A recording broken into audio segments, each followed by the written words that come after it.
हाँ तो भैया स्वागत है सभी लोगों का स्वराज कोचिंग इंस्टीट्यूट में, है ना। और कहानी आज से शुरू होती है।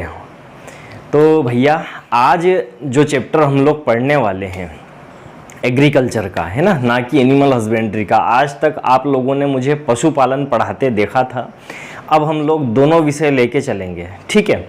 और एक नए चार्म के साथ, एक नई ऊर्जा के साथ और एक नए तरीके के साथ, है ना। बोर्ड भर दिया होता है नहीं चलेगा, ठीक है। और एग्रीकल्चर में तुम सब जानते हो, गया वो ज़माना जब नोट्स घोंट लो और आ जाएंगे नंबर। 50 में से 30 नंबर आते हैं आजकल, ठीक है, एग्रीकल्चर में। और क्वेश्चन जाते हैं आउट ऑफ सिलेबस।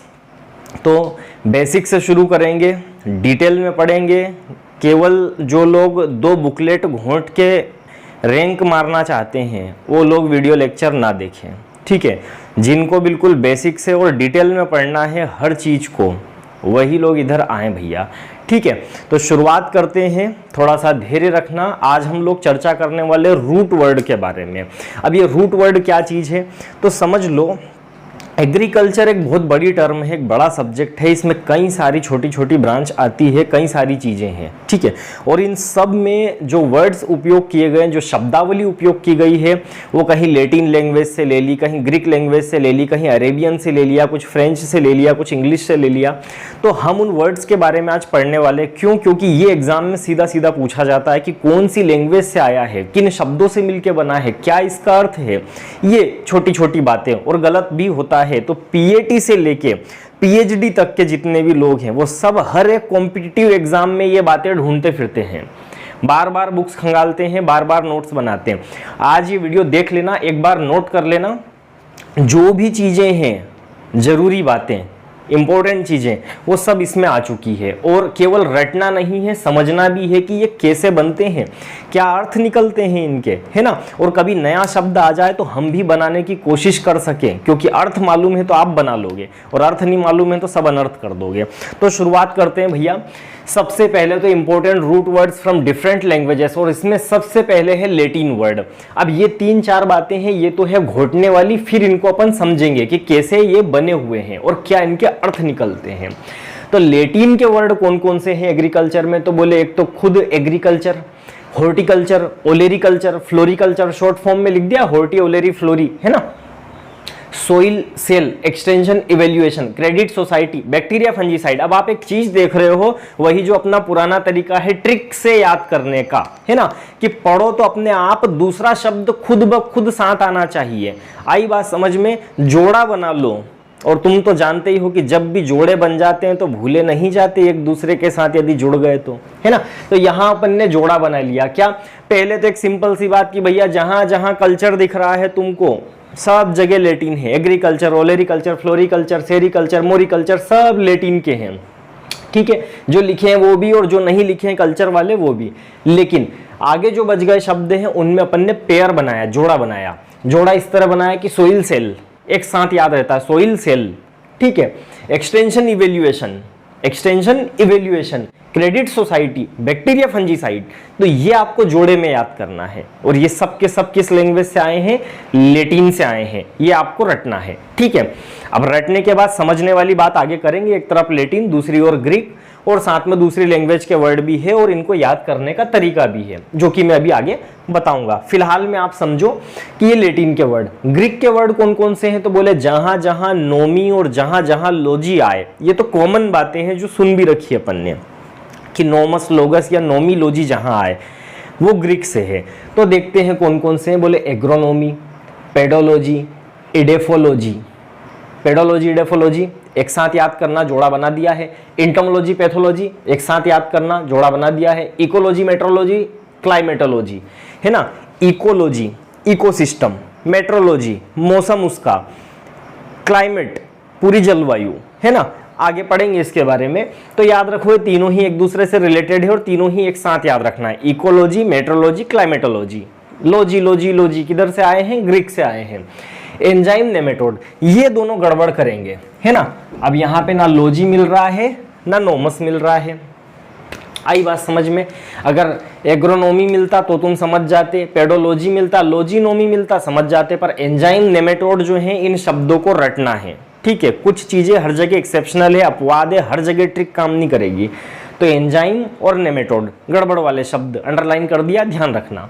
तो ये हो गए ग्रीक के। अगला है फ्रेंच वर्ड कि फ्रेंच लैंग्वेज से कौन कौन से शब्द आए। तो बोले पल्सेस, दाल, दाल वाला पल्स किधर से आया है, फ्रेंच से आया। ट्रक गार्डनिंग याद आ गया होगा, है ना। तो ट्रक गार्डनिंग किधर से आया, फ्रेंच से आया। मैनेजमेंट, है ना, वल्गराइजेशन, एंटरप्रेन्योर, ये सारे वर्ड कहाँ से आए हैं, फ्रेंच से आए हैं। रटना है सीधे सीधे। फिर इसके बाद में आ गया एंग्लो सेक्शन वर्ड, और एंग्लो सेक्शन में आता है टिलेज। पूछा गया क्वेश्चन है एग्जाम का, पूछे गए तो हालांकि इनमें से बहुत सारे, सोइल पूछा गया है, एक्सटेंशन पूछा गया है, क्रेडिट पूछा गया, सोसाइटी पूछा है, बैक्टीरिया पूछा गया है, ये कल्चर तो सारे पूछे हैं, नोमिलॉजी तुम जानते ही हो, है ना। लेकिन ये सारे वर्ड पूछे गए। टिलेज पूछा गया है, किससे आया है, एंग्लो सेक्शन वर्ड से। याद रखना भैया, डिफरेंट है थोड़ा। रोमन वर्ड है सीरियल्स, है ना, अनाज। तो सीरियल्स जो है वो किससे आया है, रोमन लैंग्वेज से आया है, रोमन वर्ड है। अब कोम्बो की बात करते हैं, जो लैटिन में भी है और ग्रीक में भी है, दोनों से मिलाकर के एक शब्द बनाया गया है, पोमोलॉजी। पोमम और लोगस से मिलके बनता है। पोमम मतलब फ्रूट, लॉजी मतलब वही अध्ययन करना, है ना, आगे पढ़ेंगे आएगा। तो फिलहाल में ये याद रखो कि भैया लैटिन ग्रीक दोनों का मिला जुला क्या है, पोमोलॉजी, है ना। फिर इसके बाद में आगे बढ़ते हैं। अरेबियन वर्ड है मॉनसून। अरेबियन वर्ड मौसिम से बना है, MAUSIM, मौसिम, जिसका मतलब होता है ऋतु, है ना। तो अपना जो अपन कहते हैं ना भैया मानसून आ गया, अपन मानसून कर देते हैं, वो मॉनसून है। तो मॉनसून वर्ड आया है अरेबियन लैंग्वेज से। अरेबियन वर्ड है मौसिम से बना है, बताऊंगा आगे, ये लिखा है नीचे, ठीक है। पोमोलॉजी, मॉनसून और इरेमोलॉजी, 3 शब्द लिखे हैं। इरेमोलॉजी खैर अपने आप में ही एक नई चीज है, अलग चीज है, अभी बता देता हूं। रेगिस्तान का अध्ययन, लॉजी मतलब अध्ययन। तो पहले तो इन शब्दों के अर्थ समझ लेते हैं। लॉजी क्या है ना, नोमी क्या है, एक्स क्या है, इन क्या है ना, या पेरी क्या है, कार्प क्या है, फाइटो क्या है, थर्मा क्या है, बेरो क्या है, हाइग्रो क्या है, हाइड्रो क्या है ना। तो यही गड़बड़ करते हैं। तो समझते हैं सबसे पहले अपन उसको कि भैया ये शब्द बने किससे हैं, है ना। तो आई थिंक बोर्ड के नीचे वाला हिस्सा तुमको दिख रहा होगा, या नहीं दिख रहा हो तो थोड़ा सा अपन कैमरे को सेट कर लेते हैं भैया। हाँ, और थोड़ा सा कर लेते हैं। जीवन में क्या है, हर जगह सेटिंग बहुत ज़रूरी है। ये लो भैया, हो गई सेटिंग, है ना। ऊपर का तो अपन ने पढ़ भी लिया है, नीवी दिखे चल जाएगा। अब तो आ जाते हैं नीचे। तो सबसे पहले तो नोमस, क्योंकि नोमस या नोमी शब्द अपन ने शुरुआत नहीं पढ़ा, एग्रोनोमी, है ना। तो नोमी का मतलब क्या है, तो सबसे पहले भैया नोमी का अर्थ या नोमस का अर्थ, जैसे एग्रोस और नोमस, है ना। एग्रोस का मतलब फील्ड और नोमस मतलब मैनेज करना, मैनेजमेंट करना। तो यहाँ पे वही बात है कि नोमस का अर्थ होता है मैनेजमेंट, है ना। अर्थ में लिखता जाता हूं, तो ये है इसका अर्थ, मैनेजमेंट, समझना। और मैनेजमेंट से ही शब्द अपन ने यहाँ नोमस शब्द उपयोग हुआ। जैसे ऑटोनोमस अपन सुनते ना भैया, ये कॉलेज तो ऑटोनोमस है, मतलब खुद के द्वारा, ऑटो मतलब स्वयं के द्वारा, नोमस मतलब मैनेज किया जा रहा है ना। तो यहाँ एग्रोनोमी, एग्रोस मतलब फील्ड, और नोमस, है ना। एग्रोस मतलब क्या है भैया, फील्ड, और नोमस मतलब क्या है, मैनेज। तो यही अर्थ निकला, मैनेजमेंट ऑफ फील्ड।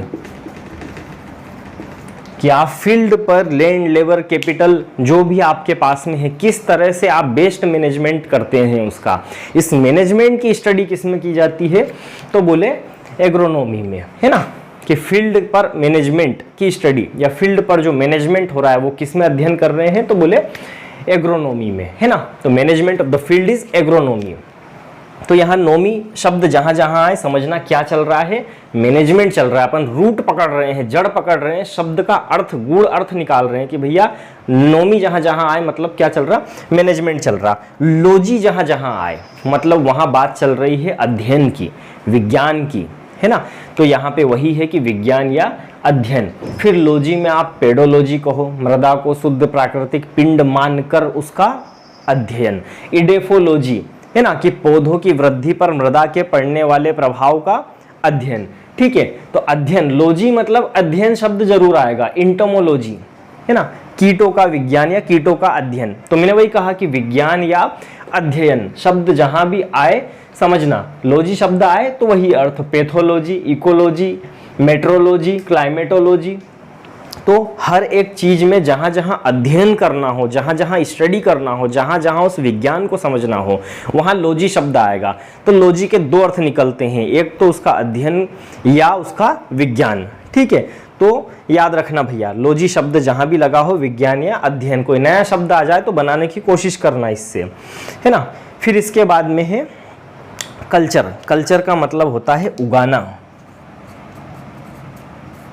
या उत्पादन करना। उगाना या, बात एक ही है, उगाना या उत्पादन करना या खेती करना, है ना। अब कल्चर, कई सारे कल्चर है अपने पास में, तो हॉर्टिकल्चर, ओलेरिकल्चर, फ्लोरिकल्चर, आर्बोरिकल्चर। बोले आर्बोरिकल्चर मतलब कि पेड़ों को उगाना, है ना। फ्लोरिकल्चर मतलब फूलों को उगाना, फूलों की खेती करना। उगाना, उत्पादन करना, खेती करना, एक ही बात है। ओलेरिकल्चर सब्जियों की खेती करना, है ना। एपीकल्चर मतलब कि शहद का उत्पादन करना, है ना, या हनी बी प्रोडक्शन, तो उसका अध्ययन किस में करते हैं, एपीकल्चर में। या उसको अपन कह सकते हैं कि पालन पोषण करना मधुमक्खी का। मोरिकल्चर वही है, शहतूत उत्पादन। तो जहां जहां कल्चर शब्द आए मतलब समझना कि उत्पादन करना या उगाना, ये सिंपल सी बात है, आप जानते हो। एक्टो का अर्थ होता है बाहर, है ना, जैसे एक्टोडर्म। जब अपन एनिमल हस्बेंड्री पढ़ते हैं तो वहाँ पर जब मैं अलग अलग चर्म ग्रंथियाँ या ग्रंथियाँ जब पढ़ाता हूँ, ग्लैंड्स पढ़ाता हूँ, तो वहाँ उसके भाग पढ़ाता हूँ। एक्टोडर्म बाहरी भाग, बाहरी परत, बहिचर्म। मध्य भाग हो तो मेसोडर्म, आंतरिक भाग हो, आंतरिक परत हो तो एंडोडर्म। तो एक्टो बाहर, एंडो अंदर या आंतरिक, मीजो मतलब मध्य, है ना।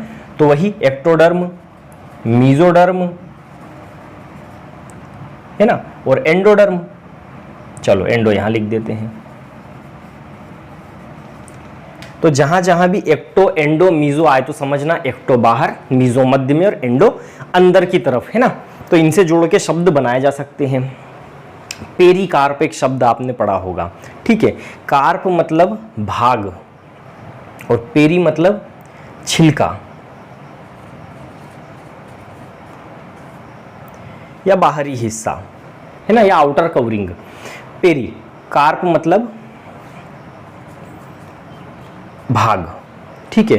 फाइटो मतलब पौधा, फॉर एग्जाम्पल फाइटोलॉजी, पौधों का अध्ययन करना, या फाइटोपैथोलॉजी, पौधों के रोगों का अध्ययन करना, है ना। थर्मा, थर्माग्राफ, थर्मामीटर, है ना। थर्मा मतलब टेम्परेचर से रिलेटेड या ताप से संबंधित जब भी बात हो तो थर्मा शब्द तुमको मिलेगा, ठीक है। बेरो, दाब से संबंधित जो भी बात हो वहां बेरो शब्द मिलेगा, या जहां बेरो शब्द लिखा है समझना दाब से रिलेटेड कुछ चल रहा है। बेरोमीटर, बेरोग्राफ, है ना, दाब लेखी, बेरोग्राफ। हाइग्रो और हाइड्रो, हाइग्रो मतलब कि,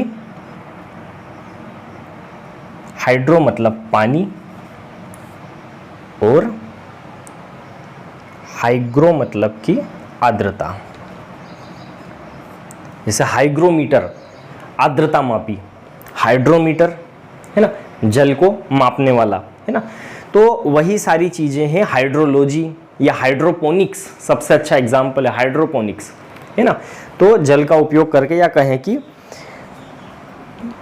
सोइललेस कल्चर, मृदा के बिना पानी में खेती, हाइड्रोपोनिक्स या एक्वाकल्चर भी जिसको अपन कहते हैं। तो आगे पढ़ेंगे डिटेल में, अभी केवल इनके अर्थ याद रखो। और भी लिखे हैं, इन मतलब अंदर, एक्स मतलब बाहर। एक्स का उपयोग जैसे अभी अपने एग्रीकल्चर में अपन एक्सटेंशन, एक्सटेंशन ये रहा, एक्स मतलब बाहर की ओर, आउटर साइड, है ना, बाहर की ओर। और इन मतलब अंदर की ओर, जैसे एक्सटेंशन बाहर की ओर। वैसे इसका अपोजिट जैसे अपन कहते हैं ना इंटेंशन, मेरा जो है भावार्थ, मेरे मन में ये नहीं था। अब मन बाहर थोड़ी, मन है अंदर, है ना, तो इंटेंशन। तो वैसे ही शब्दों से ही अर्थ निकलते हैं। होमो हेट्रो, जैसे अपन कहते हैं होमोजाइगस, हेट्रोजाइगस। होमोजाइगस एक जैसे, होमो मतलब एक जैसे, हेट्रो मतलब अलग अलग, भिन्न भिन्न। तो ये हुए इनके अर्थ। अर्थ याद रखना, तो कोई भी नया शब्द आएगा तो उसको तोड़ करके उसको मीनिंग निकालना आसान हो जाता है, करीब में पहुंचना आसान हो जाता है। तो समझते हैं जरा। सबसे पहले तो भैया जिस विषय के बारे में पूरे साल अपन पढ़ने वाले हैं उसी में ही अपन घूमने वाले हैं, वो है agriculture. Is a broad term, बहुत बड़ा शब्द है। इसी के अंदर आपके सारे ब्रांच आ जाते हैं। फिर आपका हॉर्टिकल्चर हो गया, आपकी फॉरेस्ट्री हो गई, बाकी चीज़ें हो गई। फिर हॉर्टिकल्चर में ओलेरिकल्चर, फ्लोरिकल्चर, है ना, ये सारी चीज़ें आ जाएंगी। या कहें कि हम आर्बोरिकल्चर, एपीकल्चर, मोरिकल्चर, ये सारे के सारे जितने भी कल्चर है वो सब किसके हिस्से हैं या सब किसके अंतर्गत आते हैं? एग्रीकल्चर के। एग्रीकल्चर मतलब सिंपल सी बात समझो कि एग्रिक और कल्चर, या एगर भी लिख देते हैं, एग्रिक भी लिख दो या एगर लिख दो, दोनों ही मिलता है, घबराना मत।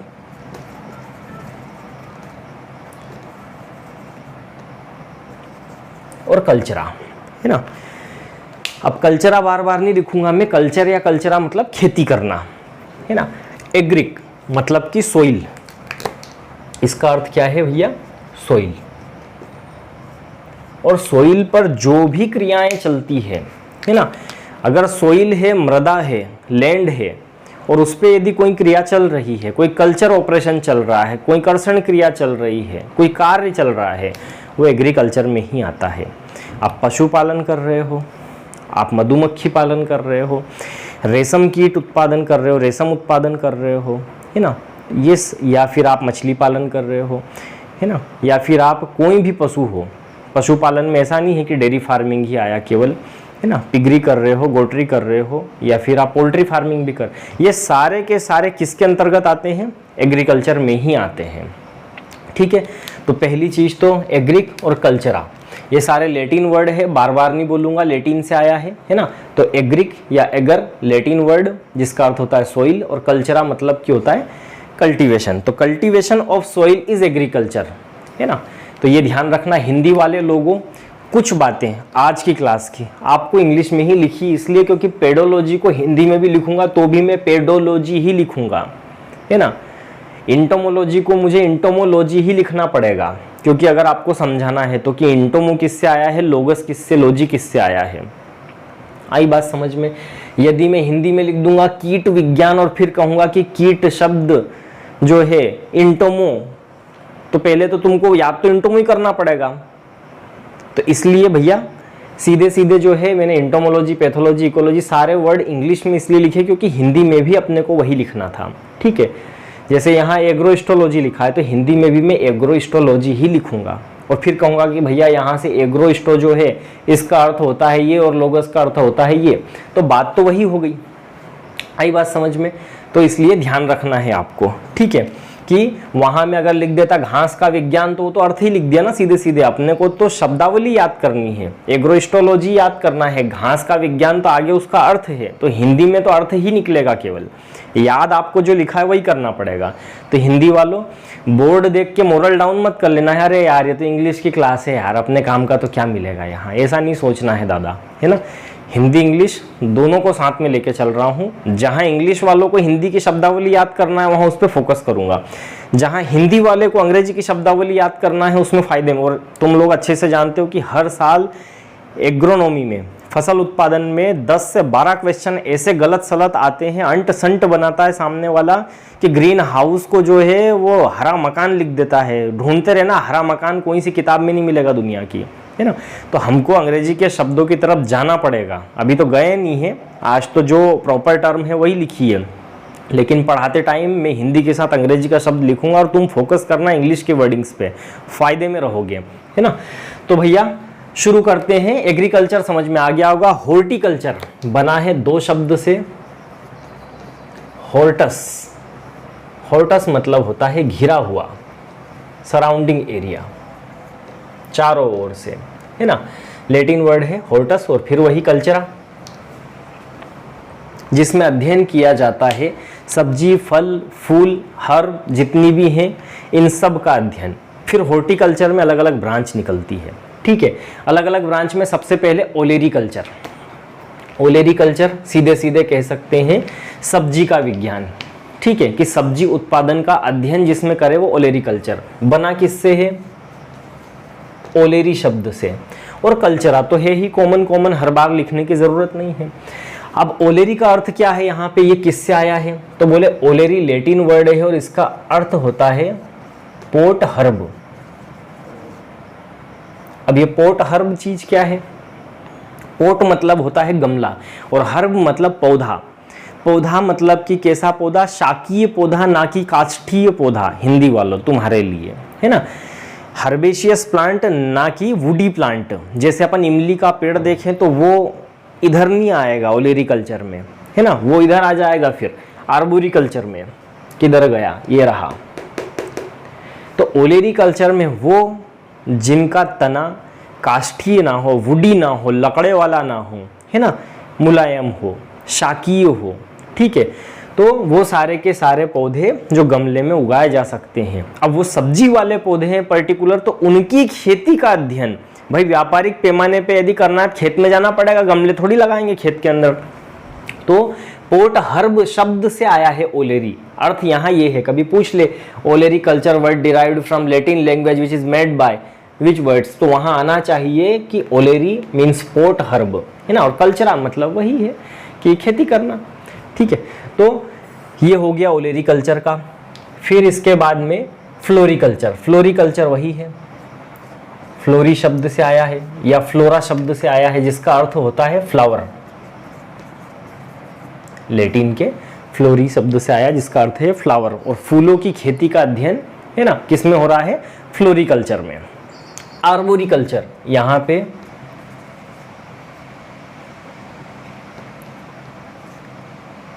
आर्बोर मतलब होता है पेड़ या वृक्ष, और वृक्षों का अध्ययन किसमें हो रहा है, वृक्षों की खेती किसमें हो रही है, आर्बोरिकल्चर में। सेरिकल्चर सब जानते हैं भैया, है ना, सेरिका से आया है, जैसे आर्बोर से आया था आर्बोरी, वैसे ही सेरिकल्चर का सेरी किससे आया है, सेरिका से, जिसका मतलब क्या होता है, रेशम, है ना। और रेशम कीट उत्पादन करना, या सीधे सीधे कहें कि रेशम कीट उत्पादन क्यों करते हैं, ताकि रेशम मिले हमको, या सिल्क का प्रोडक्शन हो, है ना। तो यहाँ पर सिल्क प्रोडक्शन या सिल्क की खेती करना सीधे सीधे कहें तो वो आता है सेरिकल्चर में। तो सेरिका शब्द से लिया गया है। फिर आगे है एपीकल्चर, जो आया है एपीस से। एपीस मतलब होता है हनी बी, और हनी बी के द्वारा शहद उत्पादन करना या खेती करना कहलाता है एपीकल्चर। तो एपीस मतलब हनी बी, ये ध्यान रखना, ठीक है। मोरिकल्चर, मोरस एल्वा आपने सुना होगा या पढ़ा भी होगा। तो मोरस लैटिन वर्ड है जिसका अर्थ होता है शहतूत। तो शहतूत की खेती करना मोरिकल्चर, ठीक है। और इसी शहतूत की पत्ती पे पाला जाता है क्या, रेशम कीट। आगे भैया सोइल साइंस। सोइल साइंस शब्द का सोइल जो है, साइंस तो सीधे सीधे समझ में आता है भैया, विज्ञान अध्ययन करना। सोइल जो है वो लैटिन के सोलम से आया है, ठीक है, जिसका अर्थ होता है मृदा, है ना। तो भैया सोइल साइंस मतलब मृदा का अध्ययन करना, लेकिन जब कंडीशन अप्लाई हो जाए कि मृदा की उत्पत्ति का अध्ययन करना या मृदा को शुद्ध प्राकृतिक पिंड मानकर अध्ययन करना, तो फिर आएगा इडेफोलॉजी, ना कि सोइल साइंस। आई बात समझ में, दोनों में अंतर है। जब प्योर जो है उसको प्राकृतिक शुद्ध प्राकृतिक पिंड मान के अध्ययन करेंगे, ठीक है, तो वहाँ पे आएगा पेडोलॉजी, है ना। और जब सोइल का अध्ययन या स्टडी ऑफ सोइल, तो वो सोइल साइंस आएगा, ठीक है। तो दोनों में अंतर है, ये ध्यान रखना है अपने को, है ना, कि मृदा की उत्पत्ति का अध्ययन यदि करना है, शुद्ध प्राकृतिक पिंड मान के अध्ययन करना है, तो वो आएगा फिर पेडोलॉजी। और केवल स्टडी ऑफ सोइल आएगा तो सोइल साइंस, है ना। तो ये सोलम से लिया गया है लैटिन के, जिसका अर्थ होता है मृदा। Extension, word x plus tension. X का मतलब होता है आउटसाइड में, बाहर की ओर, प्लस टेंशन का अर्थ होता है स्ट्रिचिंग, मतलब खींचना या फैलाना। तो मान लो कि लेब में कोई नई वैरायटी प्रोडक्शन कर ली अपने इंदौर कॉलेज में, और उस वैरायटी को अब क्या अपने कॉलेज में ही रखें तो फ़ायदा मिलेगा कि किसान तक पहुंचाएं? किसान तक पहुंचाना पड़ेगा। तो बोले किसान तक पहुंचाने के लिए बीच में जो एक्सटेंशन वर्कर्स हैं, जो प्रसार कार्यकर्ता हैं, है ना, जिनका काम है कि उस नई वैरायटी का फ़ायदा किसानों को गिनवाना और उनको मोटिवेट करना कि वो लगाए, उसको फैलाना पूरे क्षेत्र में, तो फैलाने वाला एक्सटेंशन वाला, है ना। तो ये याद रखना, एक्स मतलब बाहर की ओर, टेंशन मतलब फैलाना या स्ट्रिचिंग करना। तो इस तरह से इन दो शब्द जैसे अपन ने वहाँ पढ़ा था एक्स, है ना, तो वही अर्थ निकल रहा है यहाँ एक्सटेंशन, है ना, या फिर प्रसार करना। सीधे सीधे हिंदी में कहते एक्सटेंशन मतलब प्रसार करना या फैलाना। तो ये हुए लैटिन वर्ड, किससे बने हैं ये समझ में आ गया होगा। स्क्रीनशॉट इसका ले लेना और इसको नोट कर लेना, ठीक है। या एग्जाम में आए तो ध्यान रखना कि इस तरह से इसे याद रखना है। आगे भैया ग्रीक वर्ड की बात करें तो सबसे पहले एग्रोनॉमी, एग्रोस और नोमस तुम लोग बहुत अच्छे से पढ़ चुके हो। फील्ड और management, so management of the field is agronomy, है ना, कि भैया फील्ड को मैनेज करना या कहें कि मैनेजमेंट या प्रबंधन करना, फील्ड में उपस्थित सभी फैक्टर्स जितने भी हैं, साधन जो भी हैं, उनको प्रबंधन करना और ज़्यादा से ज़्यादा उससे फ़ायदा लेना, वो स्टडी किस में हो रही है? एग्रोनॉमी में। आगे है पेडोलॉजी, है ना। तो लॉजी शब्द, नोमी शब्द जहाँ भी आए समझना अध्ययन या विज्ञान की बात चल रही है। तो पेडोलॉजी मृदा विज्ञान, है ना।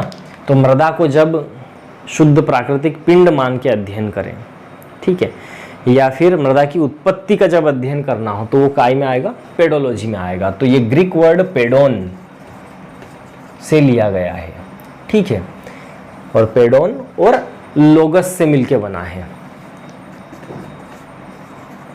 या लोगस से लोजी बना दिया, पेडोन से पेडो बन गया, है ना। तो मृदा का अध्ययन, लेकिन कंडीशन है, वहां पे केवल स्टडी ऑफ सोइल थी, यहाँ पर स्टडी ऑफ सोइल उसके ओरिजिन को ध्यान में रखते हुए, उत्पत्ति को ध्यान में रखते हुए प्राकृतिक पिंड मानकर अध्ययन करना, है ना। इडेफोलॉजी, इडेफोन और साथ में लॉजी, यहाँ पे इडेफोन और लॉजी से मिलके इडेफोलॉजी बना है। और इसका अर्थ क्या है? तो पौधों पर प्रभाव, इडेफोन का मतलब होता है पौधों पर प्रभाव, ये ध्यान रखना भैया, है ना। और पौधों पर प्रभाव किसका? सोइल का या मृदा का पौधों पर पड़ने वाले प्रभाव का अध्ययन किसमें होता है? इडेफोलॉजी में। आई बात समझ में? तो ये इसका अर्थ निकलता है, किससे मिलके बना है? तो इडेफोन और लोगस से मिलके बना है। कहाँ से आया है? ग्रीक से आया है, ये याद रखना भैया। एग्रोइस्टोलॉजी,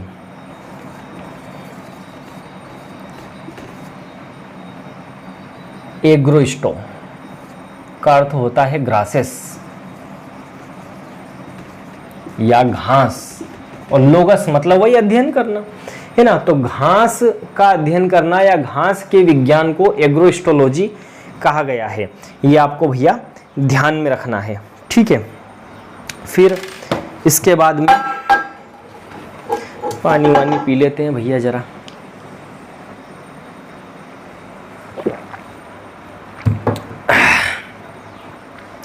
है ना, ठीक है। एग्रोइस्टोलॉजी के बाद में अगला है इकोलॉजी।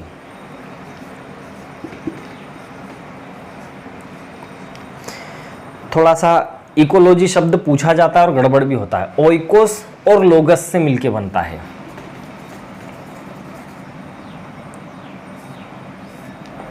ओइकोस का मतलब होता है हाउस,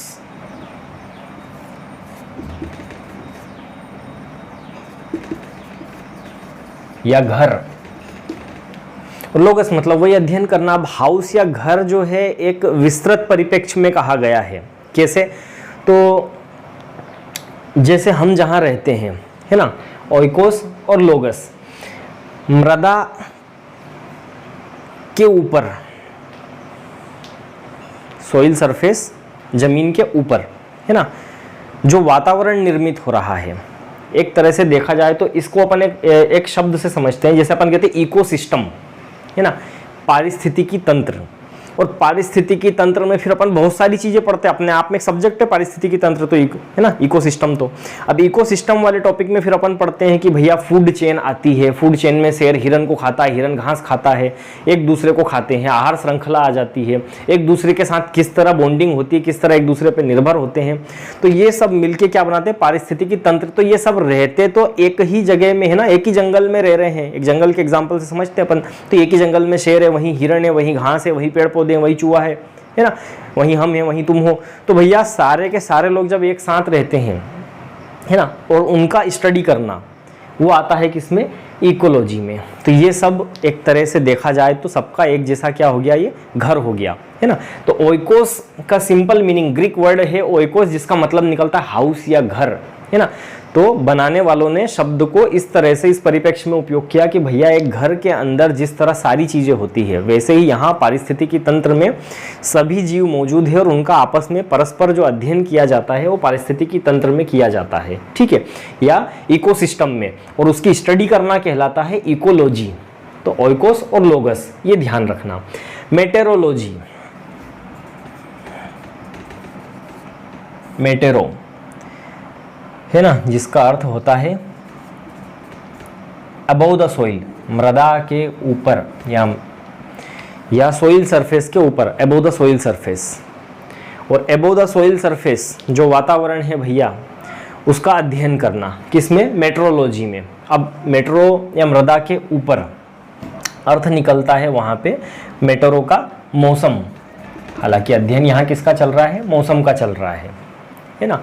तो ये याद रखना भैया, मेट्रोलॉजी। अब मौसम का अध्ययन करना, मेट्रोलॉजी में शब्द मेटेरो से बना है। मेटेरो का अर्थ क्या होता है, तो बोले एबव द सोइल, है ना। तो ये चीज़ आपको ध्यान रखना है। तो एक सेकंड के लिए रुकना, कोई और शब्द छूट तो नहीं रहा है भैया, देख लेते हैं।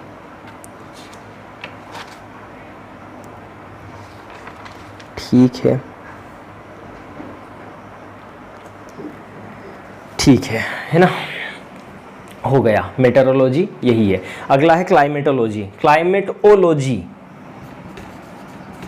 क्लाइमा से बना है, ठीक है, जिसका अर्थ होता है जोन या प्लेस, है ना, या वृहद स्थान, कोई बड़ी जगह, ठीक है।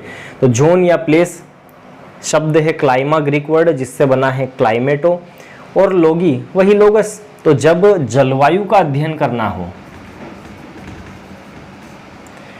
है ना, तो वहां क्या आएगा, क्लाइमेटोलॉजी, जलवायु विज्ञान। मेट्रोलॉजी, मौसम विज्ञान। अब अंतर क्या है सर, दोनों एक ही तो लगता है सब, मौसम जलवायु, नहीं, अंतर है। क्या अंतर है, उदाहरण से समझो। जैसे आज तुम लोग बाहर निकले और बहुत धूप हो, धूप ज़्यादा है, पसीना ज़्यादा आ रहा है, तो आप क्या कहोगे, यार मौसम बहुत गर्म है यार आज, कि ऐसा कहोगे यार जलवायु बहुत गर्म है आज, आप कहोगे ना मौसम गर्म है आज, है ना। या आप निकले बाहर, पानी बूंदाबांदी हो रही, तो आप कहोगे यार बारिश का मौसम है। तो एक क्षणिक परिवर्तन जो होता है, क्लाइमेट एक बहुत बड़ी शब्दावली है, उसमें जो एक लिमिटेड टाइम में, कम समय में, एक अल्प समय में जो बदलाव हुआ वो मौसम है ना। लेकिन जब एक बड़े क्षेत्र के बारे में एक लंबे समय की स्टडी के आधार पे, ठीक है, जब वहाँ के बारे में बताया जाए तो जलवायु है। जैसे उदाहरण के लिए बोले एशिया का मौसम कैसा, ऐसा नहीं पूछते एशिया की जलवायु कैसी है ना। तो अपन कहते हैं शुष्क, अर्ध शुष्क है ना, एरिड, सेमी एरिड है। तो ये क्या हुआ, क्लाइमेट हुआ। तो जब किसी बड़े क्षेत्र, एक लार्ज जो है प्लेस या जोन की जब बात चले, तो वहाँ है जलवायु। और जब एक कम समय के लिए, अल्प समय के लिए जब कोई स्टेटमेंट हो, तो वो क्या है, मौसम। अब मौसम और जलवायु के बारे में फिर डिटेल में इसके सारे कारक, फैक्टर, प्रभावित करने वाली चीज़ें किन से मिलकर बना, ये सब अपन आगे पढ़ेंगे। यहाँ मोटा मोटा समझो आप कि मौसम और जलवायु ये है भैया, और मौसम का अध्ययन जो है वो मेट्रोलॉजी में, और जलवायु विज्ञान का अध्ययन जो है वो क्लाइमेटोलॉजी में, ठीक है। पोमोलॉजी मिक्सचर है किसका, लैटिन और ग्रीक का। तो पोमम और लोगस, है ना। पोमम मतलब होता है फ्रूट, फलों की खेती का अध्ययन, है ना, अध्ययन। लोगस, तो पोमम जो है फ्रूट जो है वो आया है लैटिन से, और वही है लोजी शब्द आया है ग्रीक से, तो ये ध्यान रखना है। ये किससे आया है? ये लैटिन से आया है, ये ग्रीक से आया है, पहले ही बता चुका हूँ। मॉनसून अरेबियन वर्ड,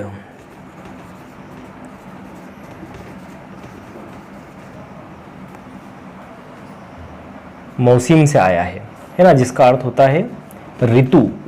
ये ध्यान रखना भैया। पूछा गया शब्द है मॉनसून किस भाषा का शब्द है? अरेबियन का, है ना, और किस शब्द से आया है? तो मौसम से आया है। इरेमोलॉजी, इरेमो और लॉजी, जहाँ पे इरेमो का अर्थ होता है रेगिस्तान और उसका अध्ययन इरेमोलॉजी, है ना। तो भैया ये हो गए सारे के सारे शब्द जो कि आए हैं एग्जाम में या आ सकते हैं। पहचानने का तरीका नीचे लिखा हुआ है, ठीक है। ये शब्दों को रटना, इससे भी और भी कई सारे हैं, लेकिन फिर ज़्यादा ढेर लग जाएगा तो आप लोग बोर हो जाओगे, हथियार रख दोगे कि जाओ नहीं पढ़ना हमको। तो ये वो चीज़ें हैं जो एग्जैक्ट तुम्हारे काम की है, पढ़ते पढ़ते सामने आती रहेंगी, है ना। जब चार्ट पढ़ोगे आप, विभिन्न उपकरण का चार्ट पढ़ोगे कि कृषि से काम आने वाले या कृषि संबंधित विभिन्न जो है इक्विपमेंट्स, तो वहाँ जब तुम पढ़ोगे तो ये चीज़ शब्दावली तुम्हारे पास आएगी, है ना। तो इसलिए इनको ध्यान रखना है, शब्दावली को याद रखना है। याद रखने के लिए ट्रिक याद रखना है, ठीक है। जो ट्रिक मैंने अभी बताई है, जोड़े जोड़े में याद करना है, ठीक है। लैटिन में क्या आता है, ग्रीक में क्या आता है, ये ध्यान रखना है। मिक्सिंग वर्ड कौन सा है वो याद रखना है। अकेला अरेबियन मॉनसून अपन ने याद किया है, वो ध्यान रखना है, ठीक है। तो लगभग सारी चीज़ें शॉर्ट में निपटा दी है। अब क्लास में यदि तुम बैठोगे तो यही जो लेक्चर है, ये जो है 1.5 से 2 घंटे चलने वाला लेक्चर है, जो यहाँ पे अपन ने 30 मिनट में लगभग ख़त्म कर दिया है ना। तो 30 मिनट में भैया इतना ही मिल पाएगा। जब क्लास में आओगे, बैठोगे, है ना, या फिर अपन जो ड्रॉप बैच वाली बैच में जब आओगे तो वहाँ और डिटेल में इसके बारे में पढ़ेंगे। बाकी इससे नोट्स बना लेना, स्क्रीनशॉट ले लेना। आज के लिए इतना ही काफ़ी है। मुझे इतने ध्यान से सुनने के लिए सभी लोगों को थैंक यू। अगली क्लास में फिर मिलते हैं एक नए टॉपिक के साथ में, कुछ इंटरेस्टिंग चीज़ों के साथ में, है ना। यहाँ से क्वेश्चन भैया तुम लोगों ने यदि question bank, essays, question collection, test paper पुराने देखे होंगे तो पाया होगा कि यहाँ से प्रश्न आते हैं। अपने सीनियर्स से पूछना तो बताएंगे कि भैया हर कॉम्पिटिटिव एग्जाम में, चाहे जॉब के लिए हो चाहे प्री पीजी के लिए हो, हर एक कॉम्पिटिटिव एग्जाम में इन चीज़ों को याद करना पड़ता है और इतना सिस्टमेटिक तुमको कहीं किसी बुक में नहीं मिलने वाला है, ठीक है। चलो आज इतना ही है, मिलते हैं अगली क्लास में। Thank you.